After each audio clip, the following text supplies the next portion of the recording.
யார்கிட்ட கொண்டு போய் விடுவாங்க? தாத்தா பாட்டிகிட்ட கொண்டு போய் விடுவாங்க. இந்த தாத்தா பாட்டி சில தாத்தா பாட்டி ரொம்ப நல்லா அந்த பிள்ளைகளோடய சேர்ந்து விளையாண்டு அந்த பிள்ளைகளோடய சாப்பிடுவாங்க. ஆனால் சில தாத்தா பாட்டி என்ன சொல்லுவாங்க தெரியுமா? ஆமாம், உன் பிள்ளைகளை பார்க்குறதுக்கு என்ன நான் வீட்டு வேலையாளா? நீ வேணா கிரக்ஸில் கொண்டு போய் விட்டுரு, இல்லைன்னா வேற எங்கேயாவது கொண்டு போய் விட்டுரு, நம்மளால எல்லாம் இந்த வால் குழந்தைங்களை பார்க்க. இப்போ நான் கேட்குறேன், உங்களுடைய உடம்புல பலன் இல்லை அப்படின்றதுக்காக நீங்கள் பார்க்க முடியாதுன்னு சொல்கிறது எஸ், பரவாயில்ல. ஆனால் இவன் நம்மளை தலையில் கட்டிட்டு இவனும் ஜாலியாக இருக்கலான்னு நினைக்கிறாங்க அப்படின்ற மைண்ட் செட்டில் இருந்தால் அது தப்பு.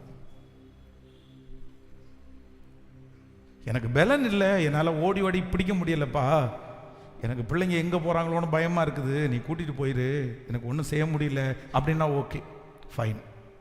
ஆனால் அதே நேரத்தில் என் தலையில் கட்ட பார்க்குறியா? என் தலையில் கட்ட பார்க்குறியா?